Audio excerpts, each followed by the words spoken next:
हैं double team के बारे में। ये कहानी है पॉल क्विन की, जो एक गवर्नमेंट एजेंट हुआ करता था, लेकिन अभी वो रिटायर हो चुका है। लेकिन जैसे ही उसे पता लगता है कि उसकी पत्नी की जान खतरे में है, तब वो अपना पुराना रूप दिखाता है। कहानी की शुरुआत होती है और हम देखते हैं जैक पॉल क्विन को। जैक एक अंडरकवर एजेंट है और अभी उसे एक नया मिशन दिया गया है। कुछ आतंकवादियों ने सरकार से एक ट्रक प्लूटोनियम चुराया था और अभी सरकार को पता लग गया है कि वो प्लूटोनियम कहाँ पे है। तब जैक भी निकल पड़ता है उस प्लूटोनियम को वापस लाने के लिए। वो उनके वेयर हाउस पे जाता है और सबको ठिकाने लगाने के बाद ट्रक लेकर के निकल जाता है। लेकिन अब उसके पीछे बहुत सारे लोग लगे हुए हैं, कुछ गवर्नमेंट के सिपाही भी, क्योंकि उन्हें नहीं पता कि जैक एक अंडरकवर एजेंट है। जैक को कैसे भी सबसे पीछा छुड़ाना है और इस ट्रक को उस जगह पे पहुंचाना है जहां पर उसे इंस्ट्रक्शन दिया गया है। लेकिन बीच में जैक का सामना होता है आर्मी वालों से, जो उस पर अंधाधुंध गोलियां चलाते हैं। लेकिन ये ट्रक बुलेट प्रूफ है, इसीलिए जैक अभी भी सुरक्षित है, पर कैसे भी उसे इन लोगों से दूर जाना है। तब वो अपने ट्रक को लेकर के चला जाता है पानी में, लेकिन यहाँ पर भी ये लोग उसका पीछा नहीं छोड़ते। तब जैक को एक और आइडिया आता है। उसे पता है कि यहाँ से जल्दी ही एक ट्रेन गुजरने वाली है। अगर वो उस पार चला गया तब उसे बहुत वक्त मिल जाएगा और वो आसानी से भाग पाएगा। तब वो ऐसा ही करता है। वो जाने लगता है ट्रेन की पटरी की तरफ और जैसे ही ट्रेन उसके सामने आती है, वो कुछ डब्बों को तोड़ता हुआ उस पार चला जाता है, लेकिन बाकी लोग उस पार नहीं आ पाते। तब जैक बड़े ही आसानी से यहाँ से निकल जाता है और जैसा कि उसे इंस्ट्रक्शन दिया गया था, जैक ने इस मिशन को भी पूरा कर दिया। और देखते ही देखते अब 3 साल का वक्त बीत जाता है। जैक अब गवर्नमेंट के लिए काम नहीं कर रहा। उसके साथ उसकी पत्नी है जिसका नाम है कैथरीन। कैथरीन अभी प्रेग्नेंट है और वो उसी के साथ समय बिताना चाहता है ताकि वो अपने परिवार को पूरा कर सके। लेकिन जब ये लोग एक साथ समय बिता रहे होते हैं, तभी यहाँ पर एक गवर्नमेंट एजेंट आता है जिसे कुछ कॉन्फिडेंशियल बातें करनी है जैक के साथ। तब जैक अपनी पत्नी से दूर चला जाता है। तब आदमी कहता है कि हमें पता है कि तुम रिटायर हो चुके हो, लेकिन शहर में तुम्हारा सबसे बड़ा दुश्मन आ चुका है, यानी कि स्टावरोस। वो हर जगह तबाही मचा रहा है, उसे तुम्हारे अलावा कोई भी नहीं रोक सकता। सरकार को तुम्हारी जरूरत है, हम तुम्हारी सारी शर्तें मानने को तैयार हैं। तुम एक बार वापस आ जाओ और उसका खात्मा कर दो, उसके बाद तुम फिर से रिटायर हो सकते हो। तब जैक इस बारे में सोचने लगता है। इसी बीच हमारे सामने रोम का दृश्य आता है और यहाँ के हम एक सरकारी अधिकारी को देखते हैं उसकी कार में। तभी स्टावरोस उस पे बंदूक तान देता है और कहता है कि तुम लोगों ने सबसे बड़ी गलती की है, मुझे ढूंढने के लिए एजेंट्स लगा करके। अब मैं तुम सबको सबक सिखाने वाला हूँ। जो भी मेरे पीछे आएगा मैं उसे मौत के घाट उतार दूंगा। इतना कहते ही वो इस अधिकारी को कहता है गाड़ी चलाने के लिए और कार को लेकर के जाता है बहुत दूर। फिर वो कार में एक बम लगाता है और खुद बाहर निकल जाता है, जिससे यहाँ पे एक बहुत ही बड़ा ब्लास्ट होता है और उस अधिकारी की मौत हो जाती है। और जैक को जब ये सारी बातें पता लगती हैं, तब वो तैयार हो जाता है स्टावरोस को पकड़ने के लिए, क्योंकि वो नहीं चाहता कि उसके जैसा कातिल सड़कों पे घूमे। और यहाँ से उसके मिशन की शुरुआत होती है। लेकिन स्टावरोस के पीछे जाने से पहले उसे बहुत सारी जानकारियां इकट्ठा करनी है और उसके साथ साथ हथियार भी। तब इसी सिलसिले में वो पहुंचता है बेल्जियम और वहां जाकर के मिलता है एक हथियारों के डीलर से जिसका नाम है यज। तब यज उसे खतरनाक हथियार दिखाने लगता है। इसी बीच जैक एक छोटा सा बॉम्ब उठा लेता है और उसे पता नहीं होता कि इसे कैसे हैंडल करना है। लेकिन वो जैसे ही बॉम्ब को छेड़ता है, यहाँ पर एक बहुत ही बड़ा ब्लास्ट होता है जिसे देख करके ये लोग चौंक जाते हैं। तब यज उसे बताता है कि ये सबसे खतरनाक बॉम्ब था, हम में से कोई भी जिंदा नहीं बचता अगर हमने जरा सी भी गलती की होती तो। तब जैक समझ जाता है कि यहाँ की चीजें कितनी खतरनाक हैं। फिर वो गिने चुने हथियार अपने लिए लेता है। तभी उसे एहसास होता है कि वो इस काम को अकेला नहीं कर सकता, उसे पूरी टीम चाहिए होगी।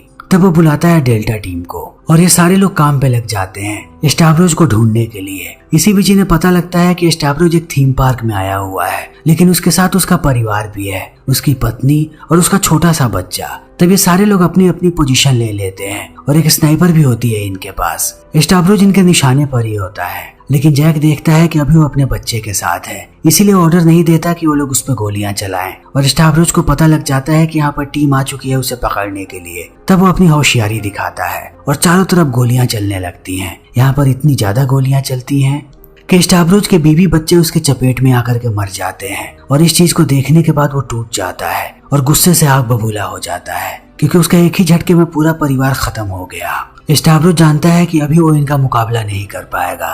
तब वो यहाँ से भागने लगता है। वो घायल है। फिर वो भागते हुए जाता है एक हॉस्पिटल के अंदर, वहाँ के स्टाफ को मारता है और अंदर चला जाता है। लेकिन जैक भी उसके पीछे ही है, वो भी अंदर आ जाता है। तभी स्टावरोस घुस जाता है मैटरनिटी वार्ड में और जैक जैसे ही अंदर जाता है, इन दोनों के बीच लड़ाई होने लगती है। तब स्टावरोस उसे कहता है कि तुमने मेरे बच्चे को मारा है, मैं भी तुमसे ऐसे ही बदला लूंगा। मैं तुम्हें बताऊंगा कि बच्चे को खोने का दर्द क्या होता है। और इतना कहते ही वो दोबारा यहाँ से भागने लगता है। वो एक छोटे से बच्चे को लेता है और बच्चे के पास एक ग्रेनेड रख देता है ताकि कोई भी उसके करीब ना आए। और एक वक्त के बाद वो बच्चे और ग्रेनेड को छोड़ के भाग जाता है। तभी जैक पहुंचता है बच्चे के पास और उसे एहसास होता है कि जल्दी ही ये ग्रेनेड फटने वाला है। तब वो ग्रेनेड उठा के दूर फेंकता है, लेकिन फेंकते ही ये ग्रेनेड ब्लास्ट हो जाता है, जिसका धमाका बहुत ही बड़ा था। लेकिन जैक ने बच्चे को बचा लिया, पर वो बहुत ही बुरी तरीके से घायल हो गया है और बेहोश होकर के यहीं जमीन पे गिर जाता है। तब बहुत दिनों के बाद उसकी आंखें खुलती है और वो अपने आप को पाता है कॉलोनी में। ये कॉलोनी एजेंट्स के लिए जेल है। जो भी एजेंट अपने मिशन में फेल होता है उसे यहाँ पर ला करके बंद कर दिया जाता है और उसके परिवार वालों को बताया जाता है कि उसकी मृत्यु हो चुकी है।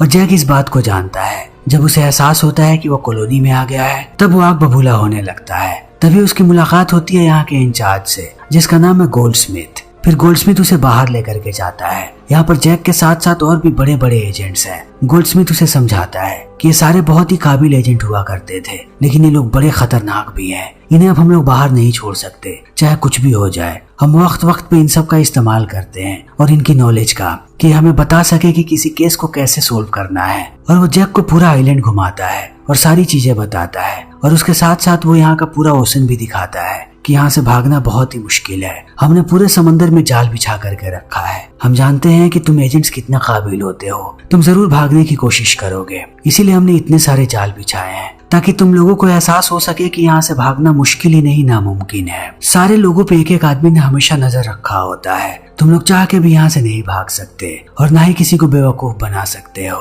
तभी दूसरी तरफ हम कैथरीन को देखते हैं, जिसे एक फोन कॉल आता है। एक लड़की उसे बताती है कि हम आपके आर्टवर्क का एग्जीबिशन करवाना चाहते हैं, क्या आप इंटरेस्टेड हैं? तब कैथरीन कहती है कि हाँ। तब ये लोग उसके लिए प्लेन भेजते हैं और कैथरीन पहुंच जाती है उनके बताए हुए जगह पे और एक लड़की उसका स्वागत करती है और एक एक करके सारी बातें बताने लगती है और उसे ये भी कहती है कि हमारे बॉस आपसे मिलना चाहते हैं। तभी दूसरी तरफ हम देखते हैं जैक को, जिसे पता है कि वो बहुत ही बुरी तरीके से घायल हुआ था। अब उसका शरीर पहले की तरह नहीं रहा। तब वो रोज ट्रेनिंग करने लगता है, अपने आप को पहले से भी मजबूत बनाता है और उसके साथ साथ वो पानी में सांस रोकने की कोशिश करने लगता है, जितनी ज्यादा देर तक वो सांस रोक सके, क्योंकि एक वक्त के बाद उसे कैसे भी यहाँ से भागना है। और कैलेंडर में वो हर एक दिन को काटता है। वो अपनी पत्नी के बर्थडे पर उससे मिलना चाहता है, चाहे जो भी हो जाए। वो उसके बर्थडे का ही इंतजार कर रहा है। उससे पहले उसे पूरी प्लानिंग करनी है यहाँ से भागने की। लेकिन अगर दुनिया में अब कहीं भी क्राइम होता है तो वो चीज इन्हें दिखाई जाती है ताकि ये लोग अपने एक्सपर्ट ओपिनियन दें। इसी बीच एक धमाका होता है और ये धमाका इशारा था जैक के लिए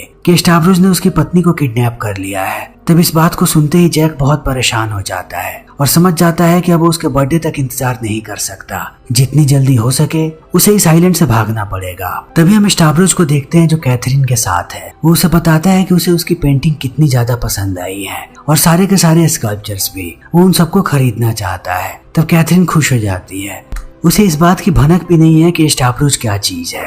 तभी हम जैक को देखते हैं जो हर रोज बहुत ही ज्यादा ट्रेनिंग कर रहा है। उसे कैसे भी अपने आप को सबसे बेहतर बनाना है। वो हर रोज ज्यादा से ज्यादा समय पानी के अंदर बिताता है ताकि वो अपना सांस ज्यादा समय तक रोक सके और दिन प्रतिदिन वो बेहतर होते चला जाता है।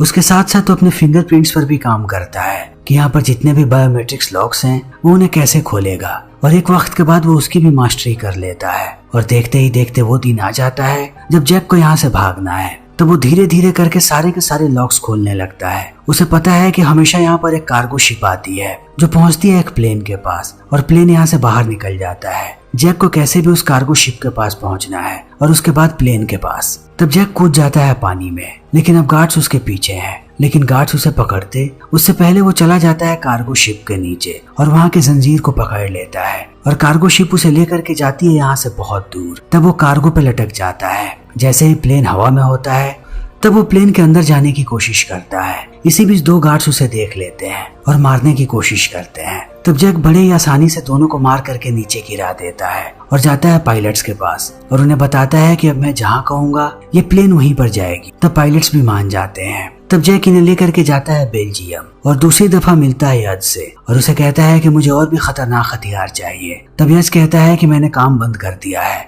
अब मेरे पास ज्यादा स्टॉक नहीं है। लेकिन जैक समझ जाता है कि वो बहाना बना रहा है। तब वो अपनी बंदूक बाहर निकालता है और उसके दुकान पे गोली चला देता है। तब यज और उसके बीच लड़ाई होने लगती है, लेकिन थोड़ी देर लड़ने के बाद यज मान जाता है। लेकिन जैसे यज को पता लगता है कि अब जैक के पास कोई पैसे नहीं है, तब वो एक बार फिर से मुकरने लगता है। तब जैक उसे समझाता है कि मैं तुम्हें CIA के बैंक की सारी डिटेल्स दे दूंगा, वहां से तुम माला माल हो सकते हो। तब यज भी मान जाता है और सारे खतरनाक हथियार देने लगता है जैक को। तब जैक कहता है कि मुझे तुम्हारी एक और मदद चाहिए, एक प्लेन चाहिए और मैं चाहता हूँ कि तुम मेरे साथ मेरे घर पे चलो। एक बार वहां पर मैं चला गया और मैंने अपने बच्चे को देख लिया, तब मैं तुम्हें सारे बैंक के डिटेल्स दे दूंगा।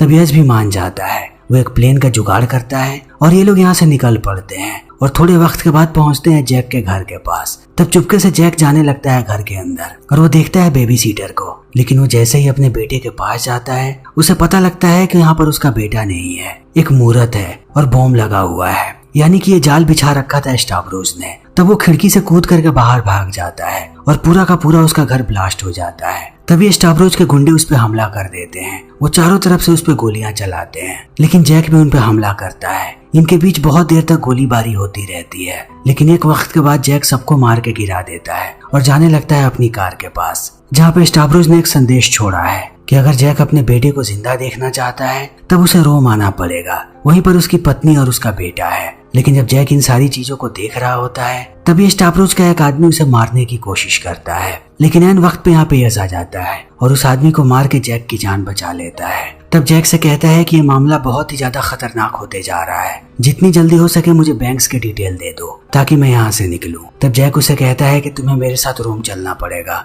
एक बार मैं अपने बच्चे को देख लूं तब मैं तुम्हें बैंक के सारे डिटेल्स दे दूंगा। तब यज भी मान जाता है और ये लोग पहुंचते हैं रोम। तब यज जैक को बताता है कि यहाँ पर मेरे बहुत सारे दोस्त हैं जो हमारी मदद कर सकते हैं। तभी हम गोल्डस्मिथ को देखते हैं जो जैक का पीछा करते हुए रोम आ चुका है। वो जैक और यज दोनों को मारना चाहता है। इसी बीच यज को पता लग जाता है कि जैक के पास किसी भी बैंक का डिटेल नहीं है। वो तब से उसे बेवकूफ बना रहा था अपने फायदे के लिए। तब यज जैक को कहता है कि अब मैं तुम्हारी मदद नहीं कर सकता, लेकिन थोड़ी देर के बाद उसे एहसास होता है कि जैक कितनी बड़ी मुसीबत में है। वो कैसे भी अपने परिवार को बचाना चाहता है। तब यज जैक को कहता है कि मैं तुम्हारी मदद करूंगा। इसी बीच जैक संदेश भेजता है स्टावरोस के पास कि वो उससे मिलना चाहता है और ये संदेश भेजने के बाद ये लोग हर जगह कैथरीन को ढूंढने लगते हैं। तभी एक दिन जैक को कैथरीन नजर आती है एक कार में। तब जैक भाग करके उसकी तरफ जाने लगता है और कैथरीन का नाम चिल्लाता है, लेकिन तब तक कैथरीन की गाड़ी यहाँ से निकल जाती है। स्टावरोस यहीं पे होता है और उसके सारे आदमी भी, जो अब इन पे अंधाधुंध गोलियां चला रहे हैं।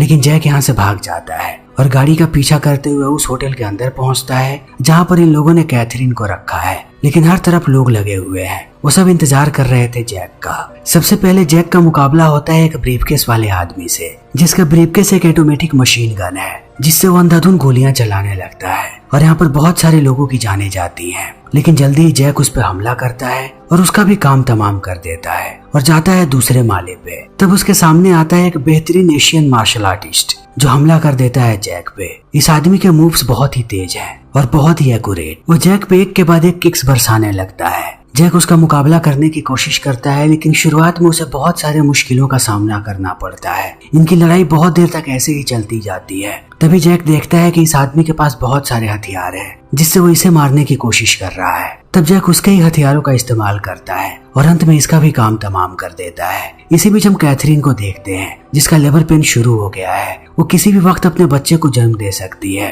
तब सारे लोग उसे लेकर के जाते हैं हॉस्पिटल में, लेकिन जैक को यह बात पता नहीं है कि कौन सा हॉस्पिटल में वो लोग कैथरीन को लेकर के गए हैं। तब वो यस की मदद लेता है और फाइनली इन्हें पता लगता है कि कैथरीन कौन से हॉस्पिटल में है। तब ये सारे लोग जाने लगते हैं, लेकिन इस हॉस्पिटल में हर जगह स्टावरोस के आदमी फैले हुए हैं जो इन्हें अंदर नहीं जाने देना चाहते। तब जैक और यस एक एक करके सबका खात्मा करने लगते हैं और इन सबको निपटाने के बाद जैक पहुंचता है अपनी पत्नी कैथरीन के पास। तब वो देखता है कि कैथरीन अभी भी जिंदा है, लेकिन उनके बच्चे को स्टावरोस लेकर के जा चुका है, जिससे कैथरीन बहुत ही निराश है। तभी जैक यहाँ पर देखता है नर्स को और उस पर बंदूक तान देता है। तब कैथरीन जैक को कहती है कि इसे छोड़ दो, ये हमारी दुश्मन नहीं है। तभी नर्स जैक को बताती है कि आखिर स्टावरोस उसके बच्चे को लेकर के कहाँ पे गया हुआ है। तभी यहाँ पे यस आ जाता है और जैक को कहता है कि तुम जाओ, मैं कैथरीन के पास ही हूँ, इसे कुछ नहीं होगा। तब जैक पहुंचता है नर्स के बताए हुए जगह पे। ये जगह एक एम्फी थिएटर है और बीच में स्टावरोस खड़ा है, उसके पास ही जैक का बेटा है। स्टावरोस जैक को कहता है कि अगर तुम इस थिएटर से जिंदा बाहर निकल गए तब मैं तुम्हारा पीछा नहीं करूंगा और तुम अपने बच्चे को भी लेकर के जा पाओगे, लेकिन अगर तुम्हारी यहाँ पर मौत होती है तब मैं पालूंगा तुम्हारे बच्चे को अपना बच्चा बना के। तब वो जैक को बताता है कि यहाँ पर हर जगह लैंडमाइन बिछा हुआ है, अगर तुम संभल के आगे नहीं बढ़ोगे तो तुम्हारे साथ साथ तुम्हारा बच्चा भी खत्म हो जाएगा, तुम्हें कैसे भी यहाँ से जिंदा बाहर निकलना है। इतना कहते ही स्टावरोज यहाँ से निकल जाता है और एक टाइगर को छोड़ देता है बीच में। तब जैक समझ नहीं पाता कि वो क्या करे। वो टाइगर धीरे धीरे उसके बच्चे के पास जा रहा है। तभी ऐन वक्त पे यहाँ पे यस आ जाता है अपनी मोटरसाइकिल लेकर के और जैक के बच्चे को लेकर के निकल जाता है। तब जैक भी यहाँ से निकलने लगता है ताकि वो स्टावरोज के पीछे जा सके और दूसरी तरफ यह एक एक करके मार रहा है स्टावरोज के सारे लोगों को। तभी वो टाइगर जाने लगता है जैक की तरफ। तभी यहाँ के प्लेट्स टूटते हैं और वो टाइगर नीचे गिर जाता है। तब वो हमला करने लगता है स्टावरोज के गुंडों पे। दूसरी तरफ यज ने जैक के बच्चे को छुपा दिया है एक जगह पे और वो बाकी गुंडों से आकर के लड़ रहा है। तभी जैक देख लेता है स्टावरोज को और दोबारा जाने लगता है एम्पी थिएटर में। तभी स्टावरोज उस पर हमला करता है और इन दोनों के बीच बहुत देर तक घमासान लड़ाई होती रहती है। तभी जैक को एहसास होता है कि उसने पैर रख दिया है एक लैंडमाइन पे और अब वो हिल नहीं सकता।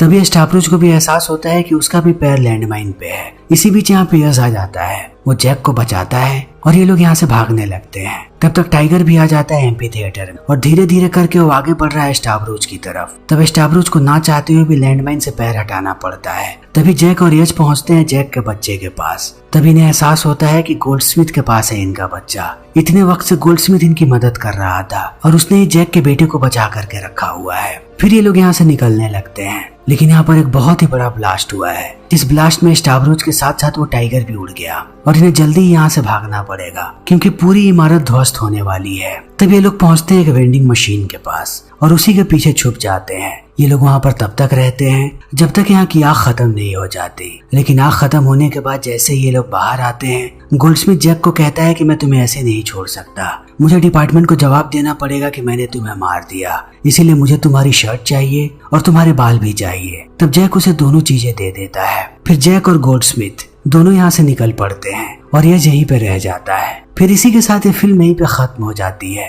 तो दोस्तों, हमारी आज की ये वीडियो यहीं पे खत्म होती है। अगर आपको हमारी ये वीडियो पसंद आई हो तो इसे लाइक करें, शेयर करें और चैनल को सब्सक्राइब करें। थैंक यू जी नाज़रीन, तो आपने आज की वीडियो देखी, यकीनन आपको बहुत पसंद आई होगी। इस वीडियो के हवाले से अपना तबसरा कमेंट सेक्शन में कीजिए और अपनी दुआओं में हमें याद रखिए। मिलते हैं एक नई वीडियो के साथ।